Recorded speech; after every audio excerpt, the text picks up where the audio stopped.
स्वागत है आप लोग का रोटेशन के आज पहले लेक्चर में। तो आज हम लोग रोटेशन शुरू कर रहे हैं और पहले मैं आपको इंट्रोडक्शन दे दूं कि रोटेशन में आज हम लोग क्या पढ़ेंगे, क्योंकि हर एक टीचर का रोटेशन पढ़ाने का तरीका थोड़ा अलग अलग है। हम लोग कॉलिजन पढ़े हैं, कुछ लोग रोटेशन की कुछ बात को कॉलिजन में ही पढ़ा देते हैं ताकि रोटेशन में कम लगे। ठीक है, जैसे रोटेशन अगर आप अपने एनसीईआरटी के साथ चलेंगे तो पहला टॉपिक जो आपको मिलता है वो है सेंटर ऑफ मास के बारे में। सेंटर ऑफ मास, शॉर्ट में इसको हम लोग COM लिखते हैं। कुछ लोग सेंटर ऑफ मास को कहां पढ़ा देते हैं? कॉलिजन के साथ, क्योंकि सेंटर ऑफ मास के ही हेल्प से कंजर्वेशन ऑफ मोमेंटम प्रिंसिपल भी प्रूफ होता है। कंजर्वेशन ऑफ मोमेंटम प्रिंसिपल भी प्रूफ होता है और इसीलिए कुछ लोग कंजर्वेशन ऑफ मोमेंटम प्रिंसिपल के साथ ही सेंटर ऑफ मास को ही पढ़ा देते हैं। क्या हम लोग कंजर्वेशन ऑफ मोमेंटम प्रिंसिपल पढ़े हैं? बिल्कुल yes. Conservation of momentum principle तो कई जने पढ़ ही लिए, तो वहां हम लोग उसको पढ़ लिए हैं, लेकिन यहां एक बार फिर से पढ़ेंगे। लेकिन इस बार पढ़ने का तरीका क्या होगा? With the help of centre of mass. Centre of मास की हेल्प से हम लोग कंजर्वेशन ऑफ मोमेंटम प्रिंसिपल पढ़ेंगे। तीसरा जो टॉपिक इसमें पढ़ना है वो है मोमेंट ऑफ इनर्शिया। क्या पढ़ना हम लोग को? Moment of inertia. Moment of inertia से खूब क्वेश्चन पूछे आते हैं। अगर हम लोग जेई की बात करें और नीट की बात करें तो सबसे ज्यादा फोकस उनका किस पे होता है? मोमेंट ऑफ इनर्शिया पे। हर साल एक क्वेश्चन तो इस पे आता ही है। मतलब पूरा रोटेशन आपको आता हो ना आता हो, इन जनरल स्टूडेंट लोग रोटेशन से बहुत डरते हैं। उसके रीजन है, मैं उन रीजंस को बता दूं पहले ही आपको। इसलिए डरते हैं कि उनका मैकेनिक्स कमजोर होता है। रोटेशन पढ़ने के लिए ये शर्त है कि आपको पूरा मैकेनिक्स अच्छे से आना चाहिए, क्योंकि रोटेशन में हम लोग सब कुछ रिवाइज करेंगे। काइनेमेटिक्स के सारी चीजों को वापस से पढ़ेंगे, लॉज ऑफ मोशन की चीजों को वापस से पढ़ेंगे, एफबीडी वगैरह बनाएंगे, वर्क पावर एनर्जी को वापस से पढ़ेंगे, कोलिजन को भी वापस से पढ़ेंगे। तो पूरा मैकेनिक्स वापस से रिवाइज हो, सर्कुलर मोशन उसको भी यहां इंक्लूड करके पढ़ेंगे। तो पूरा मैकेनिक्स रिवाइज होता है और मैकेनिक्स का अगर कोई भी पार्ट आपका छूट गया है तो फिर आपको यहां दिक्कत होगा। इसलिए मैकेनिक्स पहले बेस होना चाहिए, तभी आप रोटेशन पढ़ सकते हैं। ये इसका एक प्री रिक्विजिट कंडीशन है। दूसरा, सोच के देखिए मैकेनिक्स में कितना समय लगा था आपको अभी तक जितना पढ़े थे, उन सब को अगर वापस से पढ़ेंगे तो कितना समय लगेगा? इन दो कारणों की वजह से कुछ बच्चों को रोटेशन टफ लगता है। मैं उन बच्चों के लिए कहूंगा कि आप एकदम टेंशन मत लीजिए। अगर रोटेशन छोड़ के जाना हो एग्जाम में तो आप छोड़ के जाइए, लेकिन मोमेंट ऑफ इनर्शिया पढ़ के जाइए। क्या पढ़ के जाइए? Moment of inertia. बस ये टॉपिक पढ़ के जाइए। और एक टॉपिक मैं अगर बताऊंगा और तो 90% चांस होगा कि आप क्वेश्चन करके आ जाएंगे। जो भी क्वेश्चन आएगा वो या तो मोमेंट ऑफ इनर्शिया से होगा, और अगर जब मोमेंट ऑफ इनर्शिया से नहीं होता है तो एक थ्योरम है, उसको बोलते हैं conservation of angular momentum principle. उससे होता है, आसान है। अगर एक बार समझ जाएंगे, हम क्लास में बताएंगे, और जैसा क्वेश्चन कराएंगे ना वही क्वेश्चन घूम फिरा के पूछा जाता है। मतलब एक सेम क्वेश्चन इतना बार पूछा गया है, मतलब मैं गिनती नहीं कर सकता, मोर देन 15 टाइम्स। 15 बार से ज्यादा एक ही सवाल रिपीट हुए हैं। अगर सब जेईई मेंस मिला ले, आईआईटी मिला ले, नीट मिला ले, तो एक ही सवाल घूमते रहता है। तो वो topic conservation of momentum, angular momentum principle जो है वो बहुत महत्वपूर्ण है। बस वो दो टॉपिक अगर आप करके चल जाएंगे तो आपका काम हो जाएगा। लेकिन मैं एज ए फैकल्टी तो सब कुछ ही पढ़ाऊंगा, क्योंकि कौन से टॉपिक से सवाल आ जाए ये नहीं कहा जा सकता और मुझे सबको लेके चलना है। इसलिए हम लोग एक एक चीज पढ़ेंगे रोटेशन में, जो चीज पूछा रहे हैं। तीसरा सबसे इंपॉर्टेंट क्या है? Moment of inertia. चौथा है रोटेशनल एनालॉग।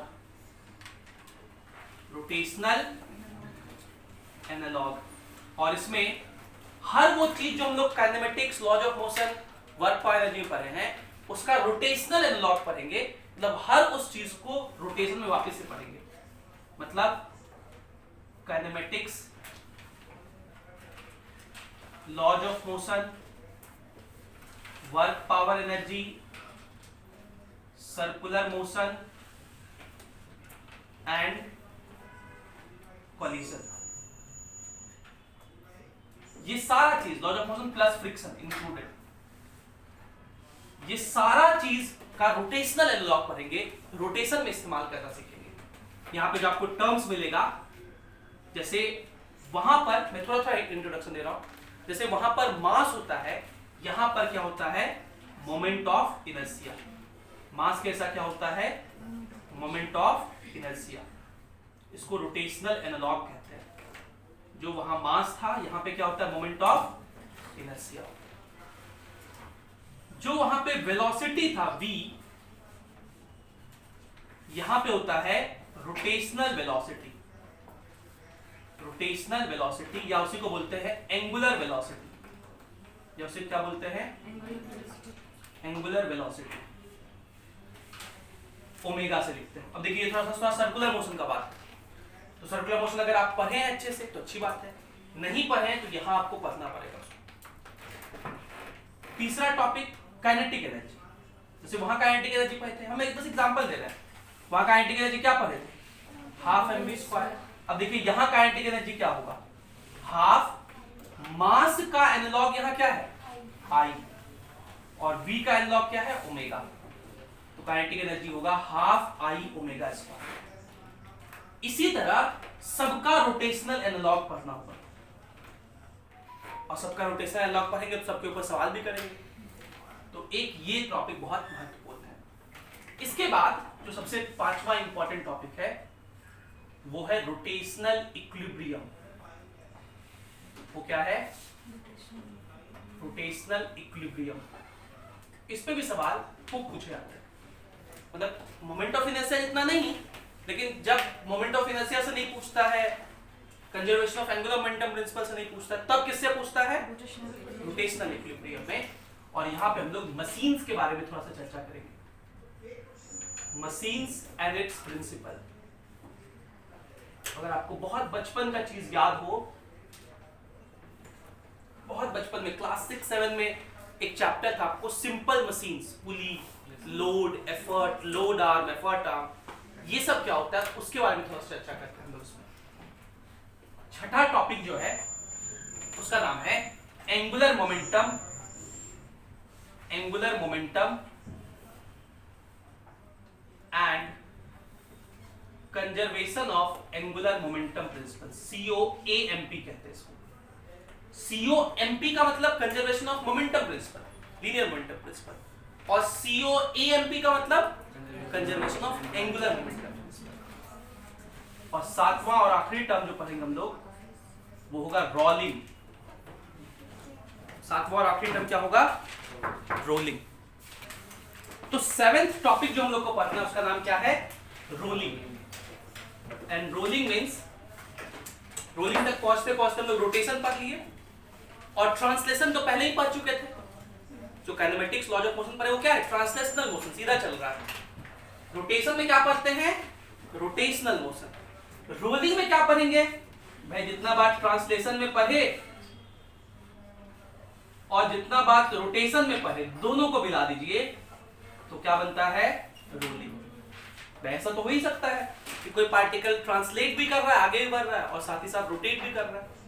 एक बार फर्क समझ लीजिए 3 वर्ड में, ट्रांसलेशन, रोटेशन और रोलिंग, इन तीनों में फर्क समझ लीजिए, क्योंकि कई बार बच्चे रोटेशन और रोलिंग वर्ड में गलती कर देते हैं। दोनों वर्ड अलग अलग है, दोनों का मीनिंग अलग अलग है। ट्रांसलेशन का मतलब किसी चीज का आगे बढ़ना, अपने पोजीशन से डिस्प्लेस होना, इसको बोलते हैं ट्रांसलेशन। जनरली हम लोग ट्रांसलेशन का मतलब लीनियर मोशन समझते हैं, एक ही डायरेक्शन में। रोटेशन का मतलब पोजीशन फिक्स होगा, एक पर्टिकुलर एक्सिस के अबाउट घूमना, इसको बोलते हैं rotation.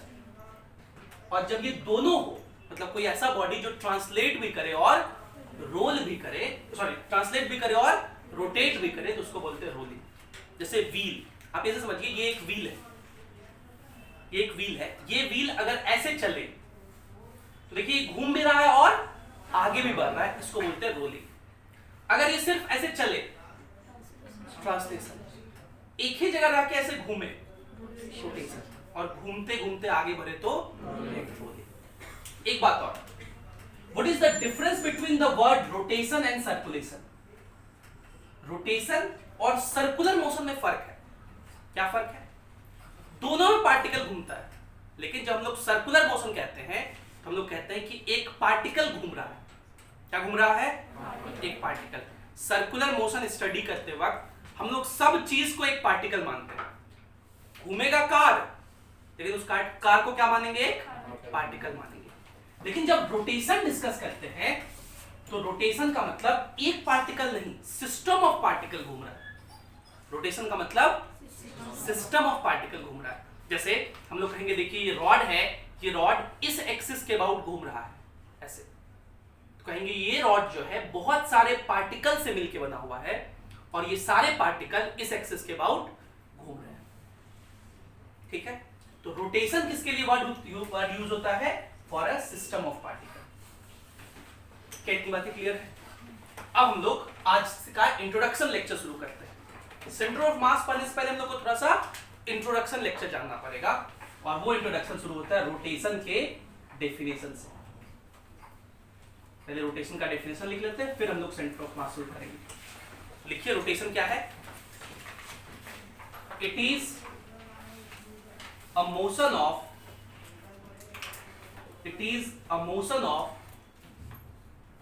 system of particles about an axis called axis of rotation. An axis called axis of rotation. It is a motion of system of particles about an axis called axis of rotation. अभी खत्म नहीं हुआ rotation का definition. इस definition को हम लोग को समझना पड़ेगा, और उसके लिए हम लोग मान लेते हैं ये कोई एक बॉडी है जो कि इस एक्सिस के अबाउट रोटेट कर रहा है। ये बॉडी इस एक्सिस के अबाउट ओमेगा एंगुलर स्पीड से क्या कर रहा है? रोटेट कर रहा है। कोई ऐसा बॉडी ऐसे घूम रहा है। आप इमेजिन कर सकते हैं, ध्यान में लगा सकते हैं, कभी वो कुम्हार को कुछ बनाते हुए देखे, चाक चलाते हुए? तो आप इमेजिन कर सकते, नहीं देखे हैं? आज यूट्यूब पे जाके देख लो, नहीं देखे हो तो। चाक पे वो मिट्टी का सोचिए कुछ बना रहा है और वो घूम रहा है, तो वो जो बॉडी है वो जैसे मोशन एग्जीक्यूट करता है, that is rotation about an axis. ये जो बॉडी है इसको हम लोग बॉडी कह रहे हैं। बॉडी वर्ड और पार्टिकल वर्ड में फर्क है। बॉडी का मतलब सिस्टम ऑफ पार्टिकल्स। ये जो बॉडी है बहुत सारे पार्टिकल से मिलकर बना होगा, इसमें से एक पार्टिकल ये होगा। ये पार्टिकल इस तरह से क्या एग्जीक्यूट कर रहा होगा? सर्कुलर मोशन एग्जीक्यूट कर रहा होगा, जिसका रेडियस मान सकते हैं r1 है। इस पार्टिकल का मास क्या मान सकते हैं? m1 है। इस पार्टिकल का एंगुलर वेलोसिटी ओमेगा ही होगा। इस पार्टिकल का एंगुलर वेलोसिटी ओमेगा ही होगा। एंगुलर वेलोसिटी क्या मतलब? भाई आप ऐसे इमेजिन करो, जैसे हम इस बॉटल के मोशन को मान लेते हैं। ये बॉटल ऐसे घूम रहा है, इसमें अगर कोई एक पार्टिकल कंसीडर करें तो जितने देर में बॉटल एक रोटेशन कर दिया, उसका एक पॉइंट भी तो एक रोटेशन उतने ही टाइम में कर लिया।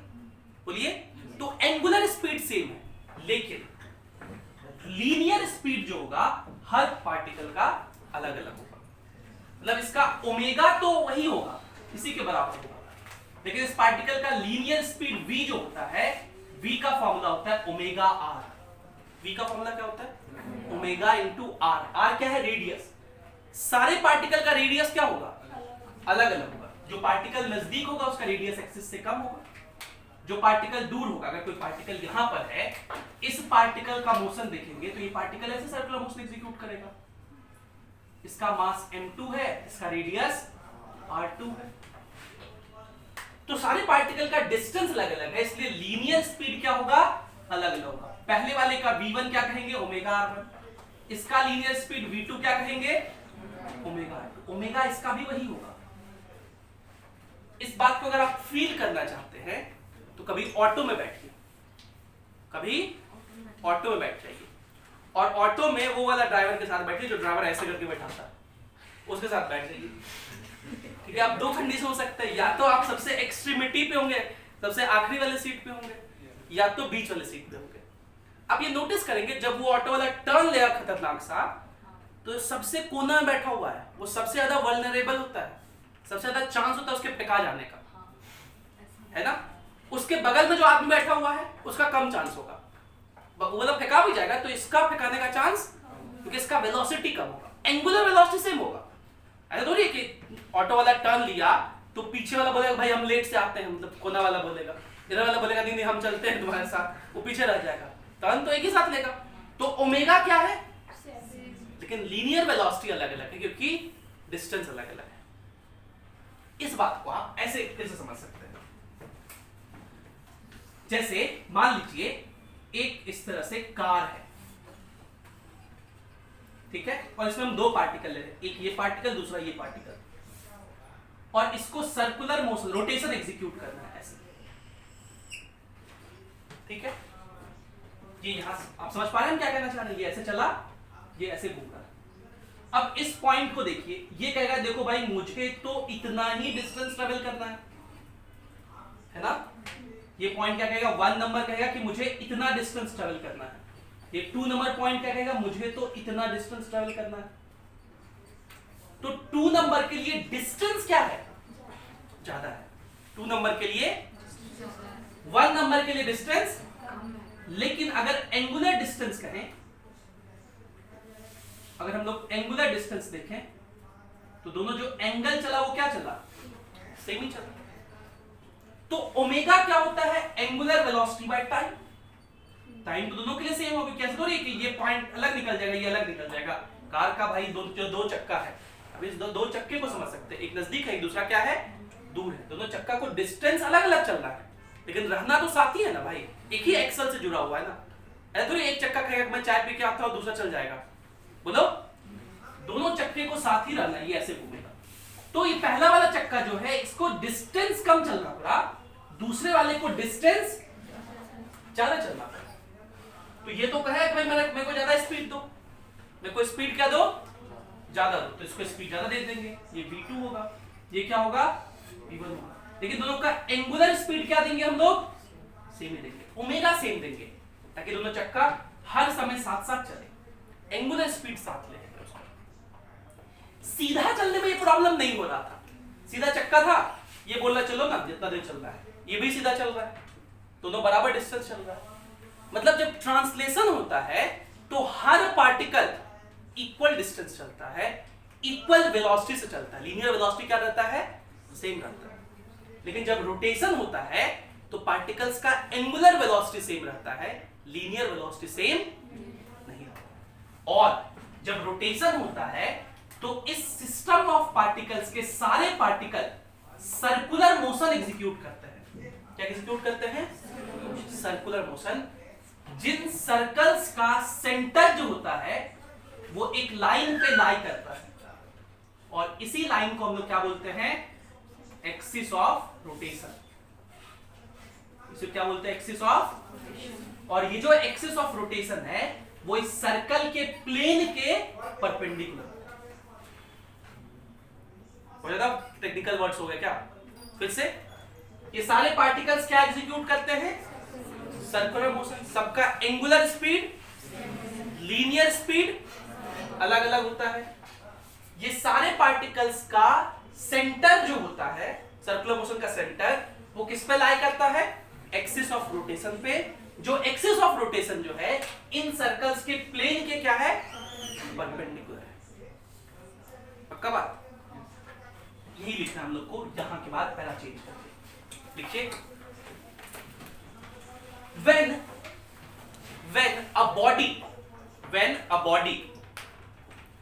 a body ब्रैकेट में सिस्टम ऑफ पार्टिकल, बॉडी का मतलब क्या होता है, system of particle.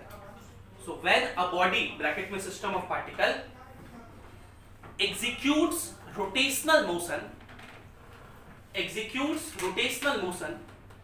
executes spelling आता है आप लोग, executes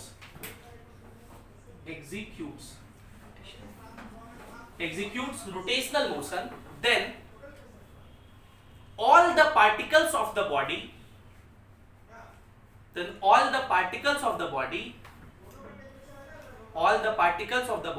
execute circular motion, all the particles of the body execute circular motion with same angular speed, with same angular speed, ये जो ओमेगा इसको क्या बोलते हैं? Angular speed. With same angular speed as that of the body, as that of the body, मतलब जितना body का है वही सबका है angular speed. With same angular speed, with same angular speed as that of the body, as that of the body, and different linear speeds, and different linear speeds, and different linear speeds, and different linear speeds. ठीक है, full stop. Para change करके all these particles of the system, all these particles of the system execute circular motion,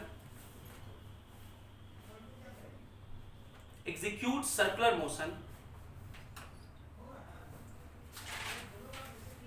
and execute circular motion, and the center of all these circles, and the center of all these circles, and the center of all these circles lie on, and the center of all these circles lie on axis of rotation, axis of rotation, which is perpendicular to, which is perpendicular to plane of all these circular motions, which is perpendicular to plane of all these circular motions, which is perpendicular to plane of all these circular motions.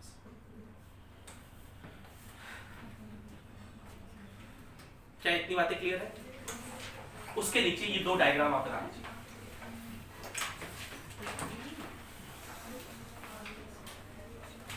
चलिए अब हम लोग centre of mass discuss करते हैं. आपको ये feeling आना चाहिए कि सर अचानक से रोटेशन की शुरुआत सेंटर ऑफ मास से क्यों होती है और आखिर ये है क्या. चीजों को समझ जाएंगे ना तो आपको पढ़ने में मजा आएगा. देखिए हम लोग जो ट्रांसलेशनल मोशन डिस्कस किए हैं अभी तक, हम लोग सब चीज को एक पार्टिकल मान के चलते थे. बोले देखिए एक कार है, ये कार चल रहा है 5 मीटर पर सेकंड से. एक कार है, वो एक पार्टिकल है, घूम रहा है इतना एंगुलर स्पीड से. हम लोग सबको क्या मान के चले हैं? पार्टिकल मान के चले हैं. और अचानक से हम लोग क्या पढ़ना पड़ रहा है? System of particles. तो इट्स इम्पॉसिबल, लिटरली इम्पॉसिबल कि एक एक पार्टिकल पर फोर्स बनाए, सबका एफबीडी बनाए, सबको आप मोशन स्टडी करें. अगर एक रॉड की बात करें, उस रॉड में कितने पार्टिकल्स हैं? इनफाइनाइटली मेनी पार्टिकल्स हैं.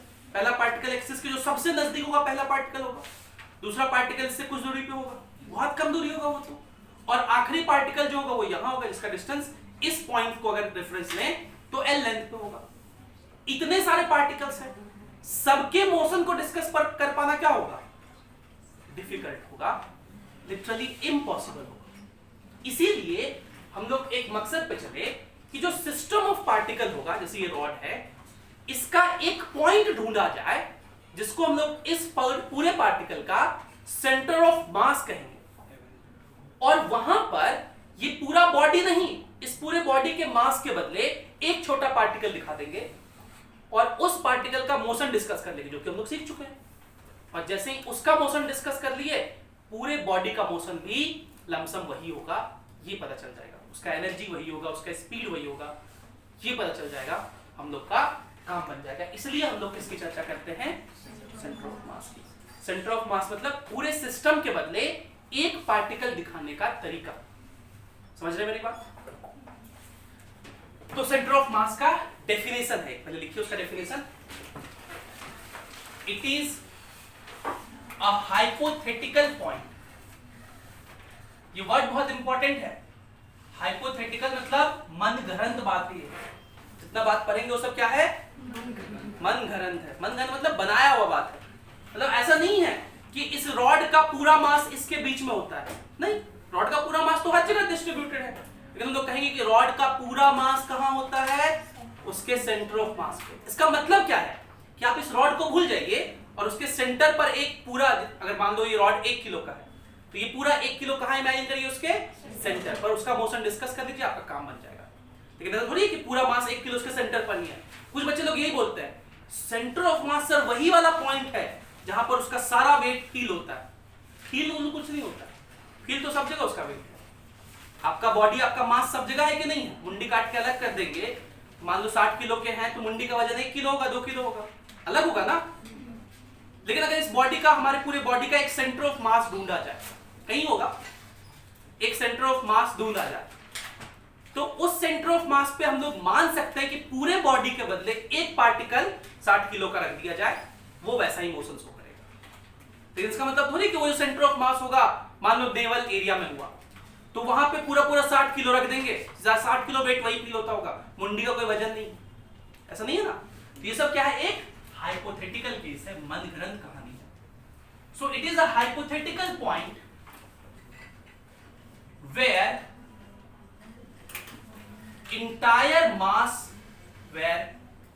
entire mass of a system of particle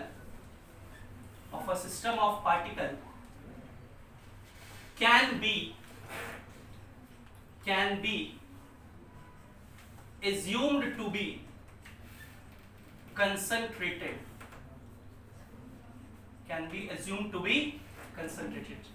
Entire mass of a system of particle can be assumed to be concentrated.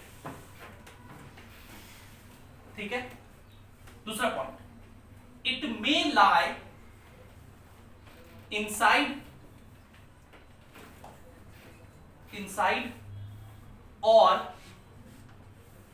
outside the material of the body.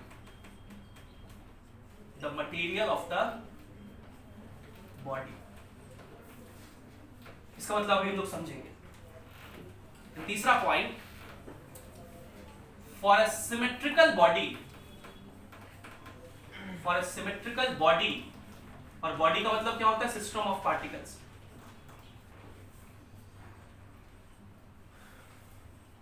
Comma centre of mass lies at geometrical centre,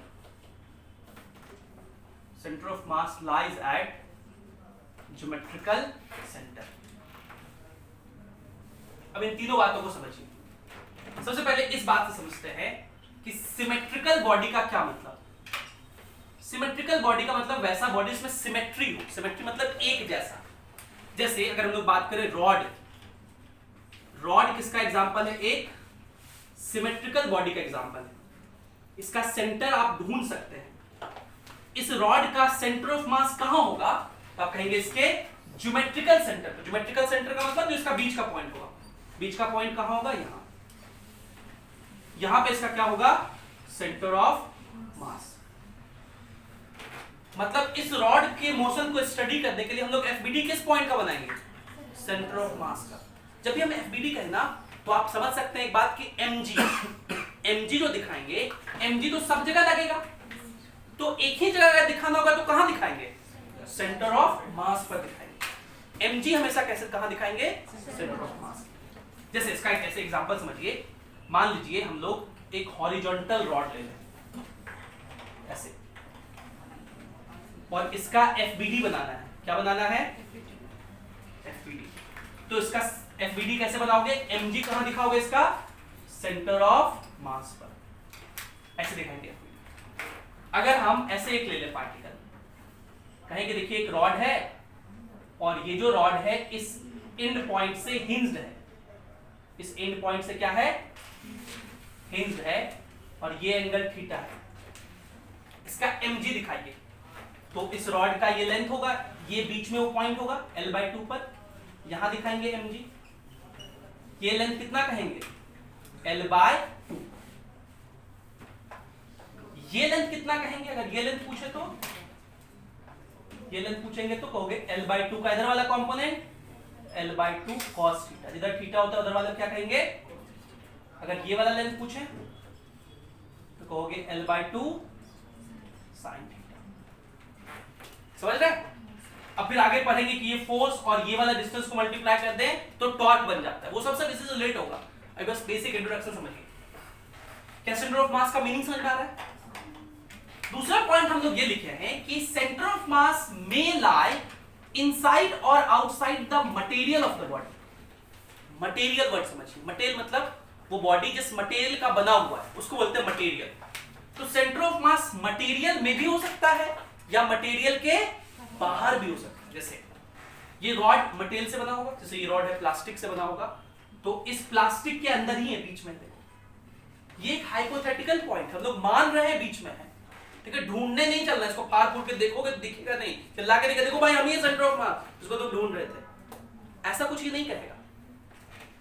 अगर लेकिन इस ring की बात करें, इसकी बात करें, इस रिंग की, इस रिंग को देखिए। अच्छा, आप जिसको करहा कहते हैं ना, करहा कहते हैं ना, क्या कहते हैं? करहा, करहा तो पीने वाला होता है, करहा, करहा, कुछ लोग करहा कहते हैं इसको। तो ये थोड़ा सा देहाती भाषा, जो कम पढ़ा लिखा इंसान हो वो इसको करहा कहता है। फिजिक्स वाला आज के बाद आप लोग इसको करहा नहीं कहेंगे, फिजिक्स के स्टूडेंट्स को क्या कहते हैं?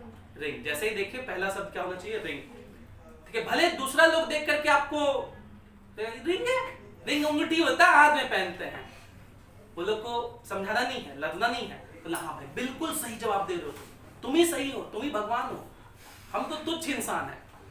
लेकिन अपने से कई कृपया चीजों को सही बोलना है, इसको लोग क्या बोलते हैं? रिंग। ये मैं ऐसे दिखा रहा हूं, ये देखिए। इस रिंग का मटेरियल कहां है?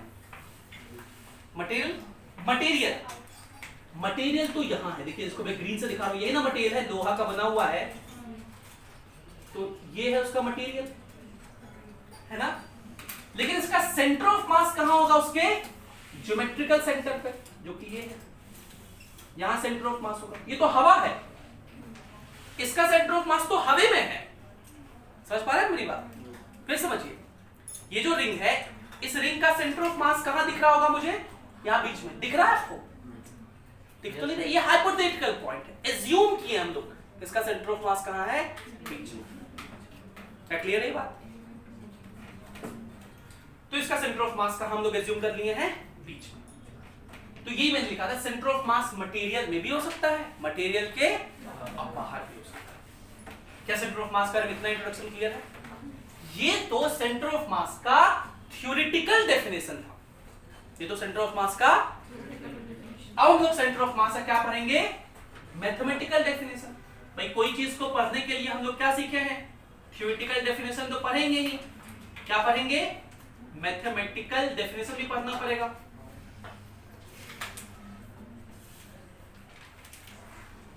और mathematical definition centre of mass का ये कहता है कि मान लीजिए ये y एक्सिस है और ये x एक्सिस है, इसमें बहुत सारे सिस्टम ऑफ पार्टिकल्स हैं, बहुत सारे, ये देखिए बहुत सारे पार्टिकल्स हैं। ये जो पहला पार्टिकल है इसका मास m1 है, इसका जो कोऑर्डिनेट है वो x1, y1 है, मास m1 है और कोऑर्डिनेट x1, y1। दूसरा जो पार्टिकल है उसका मास क्या है? m2 और कोऑर्डिनेट z वाला भी हो सकता है। तीसरा जो है वो m3 है, कोऑर्डिनेट क्या होगा? x3, y3, z3, अगर z3 वाला होना है।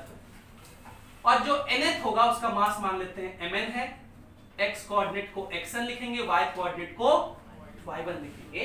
तो इस सिस्टम के सेंटर ऑफ मास को डिफाइन किया गया मैथमेटिकली कि इस सिस्टम के सेंटर ऑफ मास को हम लोग लिखेंगे, सेंटर ऑफ मास का भी कुछ x कोऑर्डिनेट होगा, कुछ y कोऑर्डिनेट होगा। तो जो x कोऑर्डिनेट होगा सेंटर ऑफ मास का, उसका फॉर्मूला लिखेंगे m1 x1 plus m2 x2 and so on mn xn by m1 plus m2 and so on mn। ठीक है, इसको ऐसे सिस्टम को लोग बोलते हैं डिस्क्रीट सिस्टम। क्या बोलते हैं? Discrete system. आप लोग अंग्रेजी बहुत सीखेंगे, क्या बोलते हैं इसको?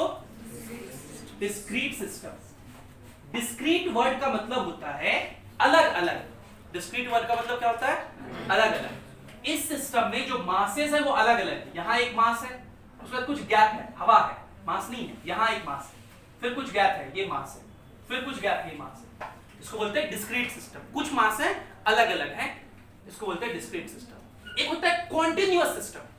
जैसे ये जो रॉड है इसको हम लोग क्या बोलेंगे, कॉन्टिन्यूअस सिस्टम, इसमें सब जगह मास है, तो इसके लिए फॉर्मूला तो लिख नहीं पाएंगे, एक छोटा मास लेंगे उसका x1 लिखेंगे, फिर दूसरा, तो ऐसा तो बहुत सारा इनफाइनाइट है। तो न्यूटन बाबा को लगा अच्छा ऐसा स्टडी करने के लिए एक मैथमेटिक्स बनाना पड़ेगा जो इस एडिशन को कर सके, इसके लिए कॉन्टिन्यूअस सिस्टम के लिए। तो न्यूटन बाबा ने क्या कहा कि आप इस वाले जो टर्म है, ये जो टर्म है इसको आप लिखिए इंटीग्रेशन। एडिशन जो है, ये जो एडिशन है ना उसी को क्या बोलते हैं हम लोग, इंटीग्रेशन। पहले तो अच्छा, पहले और एक टर्म आया था उसको बोलते हैं सिग्मा, समेशन, इससे आप अवगत होंगे शायद, ये सिग्मा। सिग्मा लिखिए मतलब सबका एडिशन, एम आई मतलब कोई भी एक mass, X I, I is equal to 1 to n, ऊपर वाले को लिखेंगे ऐसे, और नीचे वाले क्या लिखेंगे, सिग्मा एम आई, मास का खाली सम है, I is equal to 1 to n। इसका क्या मतलब कि आई का वैल्यू जब 1 रखेंगे तो m1 आएगा, फिर सिग्मा का मतलब प्लस, फिर आई का वैल्यू 2 रखेंगे तो m2 आएगा। बाद में इसको न्यूटन ने कहा कि देखिए आप इसको कैसा लिख सकते हैं, यही जो सिग्मा है ना समेशन, इसको हम लोग क्या बोलेंगे, इंटीग्रेशन। क्या कहेंगे, ये जो एम आई है उसको हम लोग कहेंगे डीएम, और डीएम को बोलेंगे एलिमेंटल मास। क्या कहेंगे, एलिमेंटल मास, किसी एलिमेंट का, किसी छोटे से भाग का मास, उसको डीएम कहेंगे। और एक्सआई मतलब उस एलिमेंट का एक्स कोऑर्डिनेट, एक्सआई मतलब उसका बाय, फिर से यहां सिग्मा के बदले इंटीग्रेशन लिखेंगे, और एमआई मतलब ये x coordinate of centre of mass का फॉर्मूला होगा। और ये वाला फॉर्मूला कब यूज करेंगे हम लोग, जब कॉन्टिन्यूअस सिस्टम हो, डिस्क्रीट नहीं, कब यूज करेंगे, कॉन्टिन्यूअस सिस्टम। कॉन्टिन्यूअस सिस्टम का मतलब रॉड, रिंग, ये सब में मास हर जगह है, मास हर जगह है, एक मास और दूसरे मास के बीच का डिस्टेंस नहीं पता कर सकते, उसको बोलते हैं कॉन्टिन्यूअस सिस्टम। तो इसके लिए हम लोग इंटीग्रेट करके निकालते हैं। ये बातें क्लियर है पक्का। इसी तरह y coordinate of centre of mass का क्या फॉर्मूला लिखेंगे, यहां लिख रहे हैं, y coordinate of centre of mass का क्या लिखेंगे, m1 y1 plus m2 y2 and so on mn yn upon m1 plus m2 and so on mn। ठीक है, ये तो कॉन्टिन्यूअस के, सॉरी ये तो डिस्क्रीट के लिए हो गया। कॉन्टिन्यूअस के लिए क्या लिखोगे, y coordinate of centre of mass is equals to integration dm into y, तो उसको y dm कह देना है, इंटीग्रेशन dm। इस तरह z कोऑर्डिनेट के लिए सेम फॉर्मूला होगा। ठीक है, कभी कभी इसको वेक्टर फॉर्म में भी लिखते हैं, पहले ये लिखो फिर हम लोग वेक्टर फॉर्म में लिखना सीखेंगे।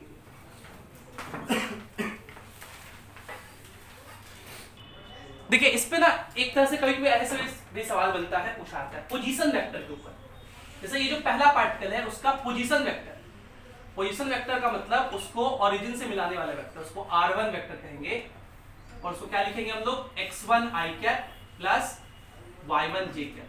पोजीशन वेक्टर कैसे लिखते हैं, ओरिजिन से मिलाने वाले वेक्टर को पोजीशन वेक्टर कहते हैं, और लिखने का तरीका क्या होता है, उसका x कोऑर्डिनेट का i कैप लिख दीजिए, y कोऑर्डिनेट का j कैप लिख दीजिए, इसको पोजीशन वेक्टर कहते हैं। तो कभी कभी आपसे सेंटर ऑफ मास का पोजीशन वेक्टर पूछेगा, position vector of centre of मास, तो इसका फॉर्मूला होगा m1 r1 plus m2 r2। r1 क्या है, पहले पार्टिकल का पोजीशन वेक्टर, r2 क्या है, दूसरे पार्टिकल का position vector, and so on mn rn by m1 plus m2 and so on mn। ठीक, पोजीशन वेक्टर के डिफरेंशिएशन को हम लोग वेलोसिटी कहते हैं। पोजीशन वेक्टर के डिफरेंशिएशन को क्या बोलते हैं, वेलोसिटी। तो वेलोसिटी ऑफ सेंटर ऑफ मास अगर पूछेगा हम लोग क्या लिखेंगे, d of position vector by dt। ये देखिए m1 तो कांस्टेंट है, r1 के डिफरेंशिएशन को क्या कहेंगे, v1। m2 तो कांस्टेंट है, r2 के डिफरेंशिएशन को क्या कहेंगे, v2, and so on mn vn by m1 plus m2 and so on mn। ठीक है, इस m1 v1 को क्या कह सकते हैं? Momentum, linear momentum. देखिए मोमेंटम वर्ड यूज हो गया ना, प्लस m2 v2 को p2 and so on pn by m1 plus m2 and so on mn। इसको हम लोग भी velocity of centre of mass कहते हैं। मतलब velocity of centre of mass का दो फॉर्मूला होता है, ये और ये। अब जो कंजर्वेशन ऑफ मोमेंटम प्रिंसिपल से भी रिलेट करेंगे बाद में, अभी एक ही साथ नहीं कर रहे तो। यहां से हम लोग एक्सेलरेशन ऑफ सेंटर ऑफ मास पर भी पहुंच सकते हैं। एक्सेलरेशन क्या होगा? वेलोसिटी का डिफरेंशिएशन, वेलोसिटी का डिफरेंशिएशन। क्या लिखेंगे formula? m1a1 plus m2a2 and so on mnan by m1 plus m2 and so on. इन सब फॉर्मूले पे डायरेक्ट सवाल बनता है और इन्हीं सब फॉर्मूले पे डायरेक्ट सवाल के साथ हम लोग अगली क्लास में मिलेंगे। Thank you for being with us, have a great day.